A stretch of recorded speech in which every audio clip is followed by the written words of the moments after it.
Good morning, YouTube. Okay, it's that time of year. We have broken into pumpkin spice season, and it's official. How about we make some pumpkin spice bread that is quick, it's easy, and so good. You're gonna like this one. All right, let's cook, y'all. We got a family to feed. What are the similarities, but what are also the differences? So, trying to... All right, we're gonna be making pumpkin bread, which I absolutely love. I make 2 loaves at a time. This is a big recipe. The kids will go through it in no time. And it's just that time of year. We want warm, comfy flavors, and it's just, fall baking. Here we go. All right, so in my mixer, I have 3 sticks of butter. That's a 1.5 cups of butter. Sorry, British people, I don't know how many kilo whatevers that is. Jimmy Carter turned 99 yesterday, and I still can't do metrics. All right, we're just gonna beat this up. This is a super, incredibly easy recipe. I measured out a cup of pumpkin. That's what's on my thingy. It's no big deal if I stick that in here, but if y'all wonder what that color is, it's pumpkin. We hadn't gotten there yet. All right, so once your butter has kind of whipped up a bit, and do this with your butter, well,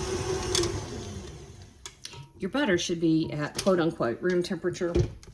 And of course, that changes by as much as 20 degrees, depending on what time of year it is. In the middle of summer, it can be nearly melting on the counter, especially if you're in the South like we are.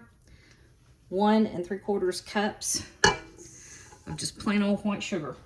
There you go, sugar. If in doubt, take it out of the refrigerator, leave it for, I don't know, an hour. This is what I just used. It's a little squishy because I just used it to butter my pans. You see this? This has been sitting out for a while. See how squishy it is? That's what you want your butter to be doing. That's on the edge of being too soft, just so you know. All right, so now that our butter and sugar are coming together, get in here, scrape down the bottom of the bowl, make sure you're getting everything up. I've made 100,000 recipes where I get to the end and I didn't get the bowl scraped and there's a pocket of something weird. It's not weird, it's stuff I put in there. But there's a pocket of something that should have been mixed in and wasn't. Okay, now I do some of my spices a little bit out of order. I just find it mixes better this way. Because once you put the flour in there, you don't want to overmix the dough. And so you can either whisk it or sift it into your flour or just add it at this stage. 1/2 teaspoon of salt.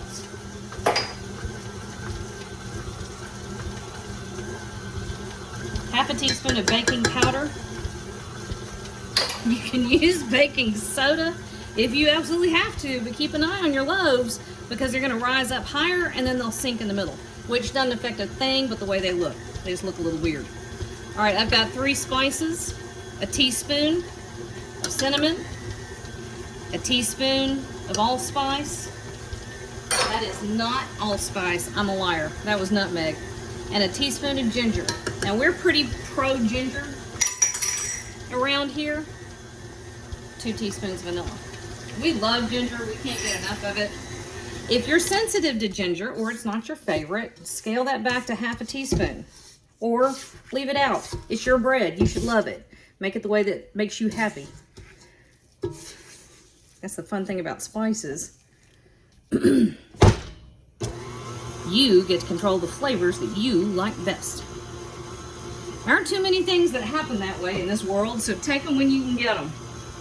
I take it in the kitchen. All right, so here is our well-beaten, spiced butter and sugar. Get a good look at that. Well, I was gonna try to.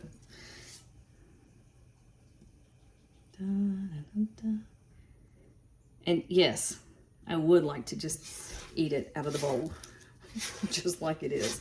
All right, so we're making quick bread.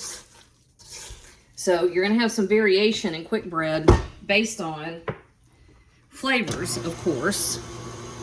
And all the additional things that we're adding have to do with two things, moisture and structure. So part of our moisture component, and this is also what helps it rise, are eggs. You're gonna see these in, whoop, that was 2 eggs. Got a total of 6. You put them in one at a time, and again, it's to help make sure that you can do it slowly and incorporate everything fully. Scraping down the bowl also does that. But when you're doing a quick bread, structure is created with things like creaming butter and sugar together. You're aerating it, helping to give it lift. Flour, of course, gives it structure, and it does have gluten in it. You're not super developing the gluten by mixing it to death like you do with bread. But it does have, you know, a structural component. And then lift comes with leavening agents. In this case, we used baking soda. Nope, we did not. We used baking powder, the aeration of the butter, and then the eggs. These are what gives it some lift. So this pumpkin bread, you can almost call it a pumpkin spice cake. Whatever makes you happy in your justifications, call it that. 6 eggs, all in. All right, and then we are adding our, look, beating this dead horse. Scraping down the bottom, and I'm scraping down the sides. You can tell my dad's voice skipped a generation. It went straight to the kids. 1 cup of pumpkin. Putting in a cup of pumpkin. There we go. I no longer care. All right. That is just plain old canned pumpkin, big yellow can. I buy it at the warehouse club. I get a big, not quite a case, but there's a lot of it. I do it every year. And by the time I've worked my way through the case, I'm sick of pumpkin. And it's usually right about Christmas time.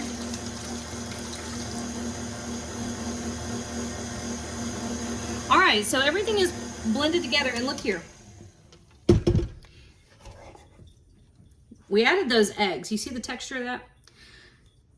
So, we added the eggs, which added a lot more fat. Of course, there's a lot of butter in here. And then we added the pumpkin, which also had a lot of water in it, which meant it developed this bizarre curdled type texture, right?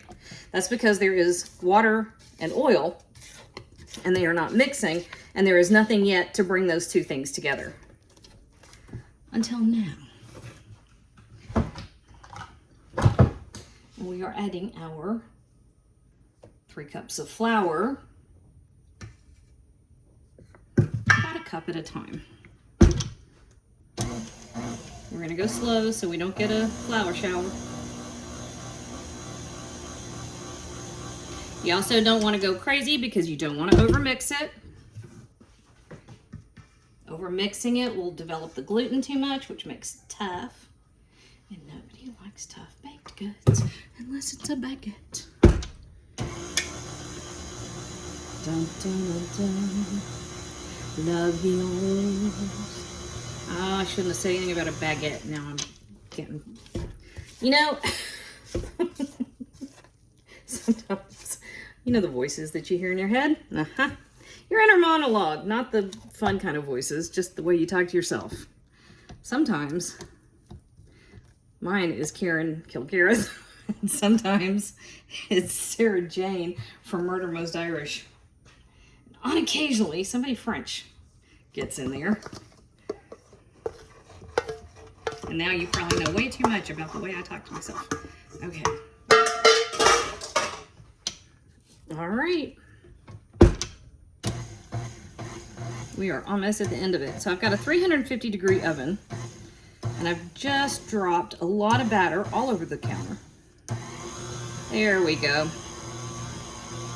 All right, so it has just now come together. We're gonna give it a final scrape. This might be a 2-scrape situation. We're gonna look at it.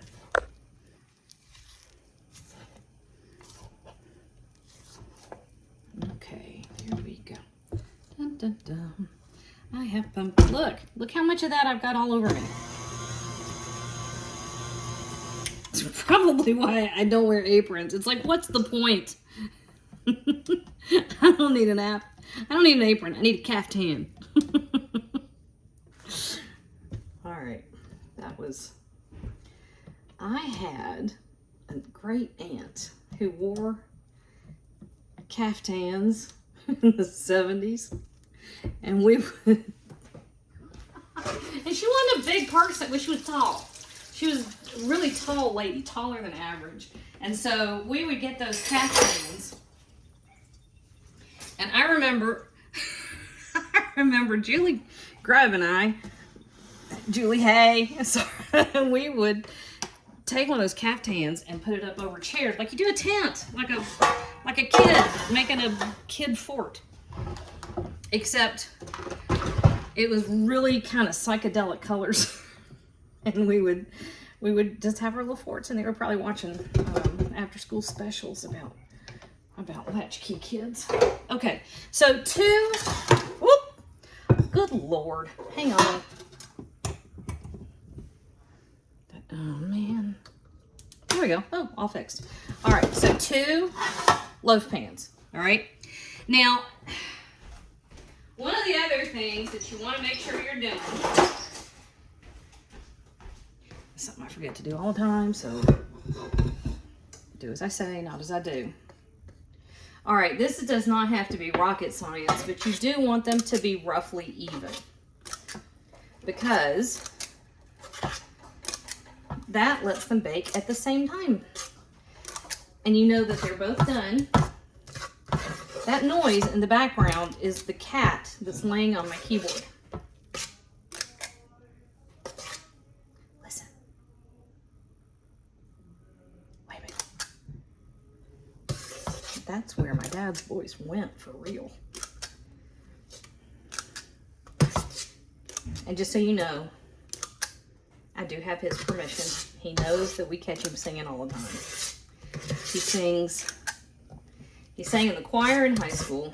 He's now in the choir for the United Methodist Church. He is perfect and talented. And you can tell I don't like my kids. It is the greatest joy that I catch my son singing, especially when he's singing opera. All the time. I have that all the time. And you cannot tell me there is a parent on this living earth that is better or luckier or more blessed than that. Okay. Sorry. Had a mom moment. Oh, y'all. This is so good. You probably should call it cake. It's technically it's a quick bread, but it tastes like a cake. All right. So here is our beautiful little pumpkin bread. All right, so here we go. 350 degrees. Look at that beautiful sunlight. Look at that. Ta-da! Our pumpkin bread's going in the oven for 1 hour. Probably is going to take 1 hour and 15 minutes, but I'm going to check it at an hour just to make sure we're not over baking. Okay? That's how easy this is. All right, here we go. This was right at an hour. I want to show you something other than the fact that those look like the cover of a magazine. All right, so you've got the whole trick where you poke something in it to make sure that it's done, and that's fine, but I want to show you something. Like I said, this is very cakey. You see that? Those are cakey crumbs that stuck to the knife. It's not because it's not cooked. Plus, keep in mind, y'all, for almost 14 years, y'all, I've been preaching about carryover cooking. All right, so you're going to have some carryover cooking. And if your knife or your toothpick or whatever looks like that, holy cow. Good. You've done something right.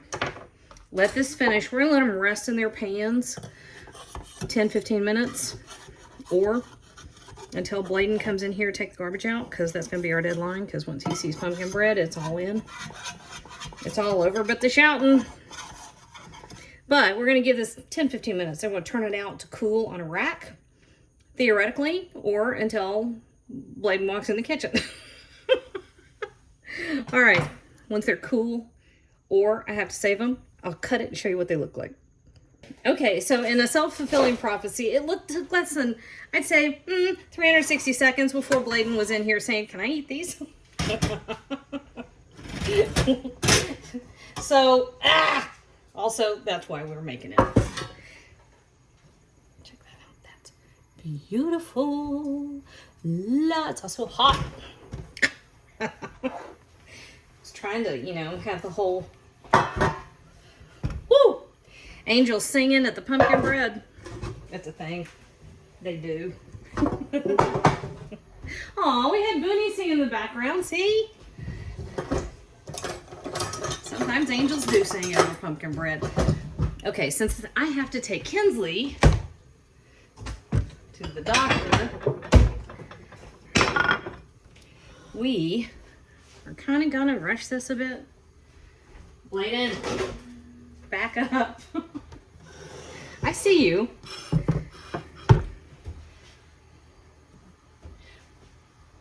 Okay, he's right behind me. Now he's stalking me. Yeah, I'll take that. Check that out. Perfect texture, moist, but perfectly done. I hope you burn your mouth. Oh. No, I don't. That's bad karma. Shame on me.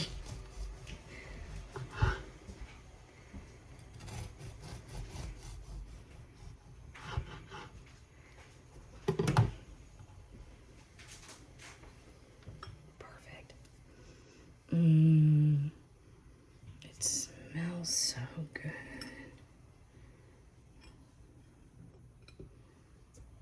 Put some butter on that. The cat likes it too. Why are you feeding my pumpkin bread to the cat? He got him a bite.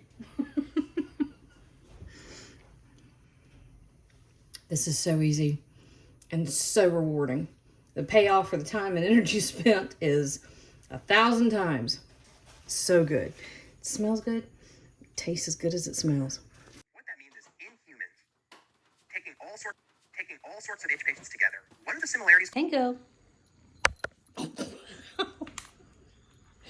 Kitty, kitty, kitty. Is it good? Good.